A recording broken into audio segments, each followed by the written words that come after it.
এইভাবে বানিয়েছিলাম ইলিশ মাছের মাথা দিয়ে বই কচু দিয়ে ডাল। গুড মর্নিং বন্ধুরা, মমি ডে আউট চ্যানেলে সবাইকে স্বাগত। আজ আমি যে রেসিপিটা করব সেটাই তোমাদের সাথে শেয়ার করব।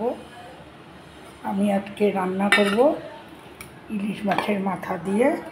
এই যে আমি ইলিশ মাছ আগেই হলুদ দিয়ে মাখিয়ে রেখেছিলাম। ইলিশ মাছ দিয়ে আজকে করব বই কচুটা সেদ্ধ করে নিচ্ছি। নিয়ে নিয়েছি প্রেসারে বই কচু, দিয়ে দিলাম লবণ। এখন আমি সেদ্ধ করে নিচ্ছি বই কচুটা। আমি বই কচুর ডাল বানানোর জন্যে এই ইলিশ মাছ মাথাটাকে আমি ছোটো ছোটো করে কেটে নিয়েছি। একটু চূড়া দিলাম লবণ। এখন আমি ভালো করে মাখিয়ে নেব। আমি বই কচুটা সিদ্ধ করে নিয়েছি। এখন আমি এটাকে ম্যাশ করে নেব আর মশলাও করে নিচ্ছি। মশলা নিয়ে নিচ্ছি দুটো পাকা লঙ্কা, দুটো শুকনো লঙ্কা, সামান্য আস্ত ধনে, চা চামচের আধা চামচ জিরা। এখন আমি মিক্সিতে পেস্ট করে নেব। নিয়ে নিচ্ছি সামান্য আদা না দিলেও চলে, আপনারা নাও দিতে পারেন, কিন্তু আমি একটু আদা নিয়ে নিলাম। কচুটাকে আমি ম্যাশ করে নিলাম। কড়াইতে দিয়ে দিলাম সরষের তেল। তেলও গরম হয়ে গেল। এখন ইলিশ মাছের মাথাটা ভাজা করে মাছের মাথাটা ভেজে নিলাম।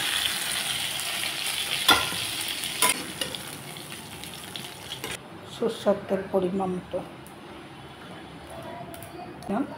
সাদা জিরা, দুটো তেজপাতা, গরম মতো হলুদ গুঁড়া, স্বাদ মতো লবণ। মশলাটাকে ভালো করে কষিয়ে নেব।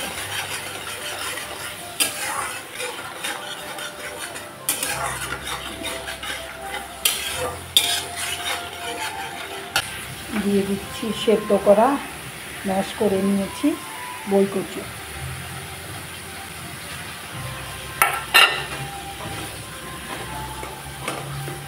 এখন আমি বই কচুটাকে ভালো করে কষিয়ে নেব মশলার সাথে।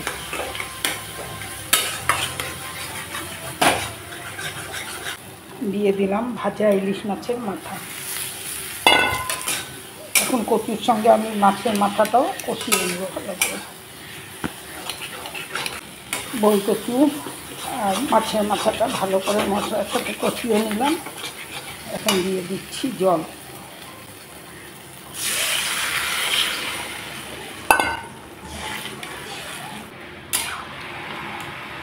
দশ মিনিটের জন্য ঢেকে দিলাম।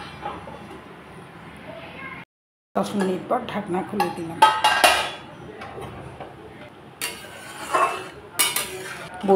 করে নিলাম ইলিশ মাছের মাথা দিয়ে বই কচুর ডাল। দিয়ে দেবো সামান্য ভাজা মশলা ঘরে করে রেখেছি, জিরে, ধনে আর শুকনো লঙ্কা দিয়ে সামান্য পরিমাণে দিয়ে দিলাম।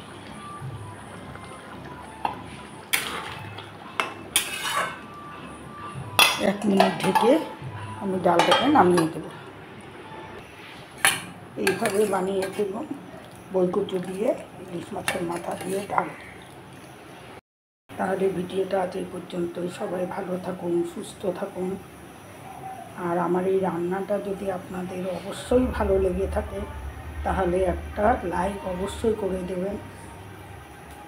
আর রান্নাটা কেমন হলো কমেন্ট করে জানাবেন। আর একটা অনুরোধ রাখছি সকলের কাছে, যারা নতুন ভিডিওগুলো দেখছেন একটা সাবস্ক্রাইব আমাকে অবশ্যই করে দেবেন। আমিও এগিয়ে যেতে চাই। আনন্দ, যেহেতু ভিডিওগুলো আমি অনেক কষ্ট করে একা একা করে থাকি, তাই আমিও চাই যে আমি আপনাদের সহযোগিতায় একটু এগিয়ে যাই। আর বেল আইকনটাকে অবশ্যই প্রেস করে রাখবেন, যাতে আমার ভিডিওগুলো সবার আগে আপনাদের কাছে পৌঁছয়। তাহলে আজ রাখছি, নতুন ভিডিওতে দেখা হবে।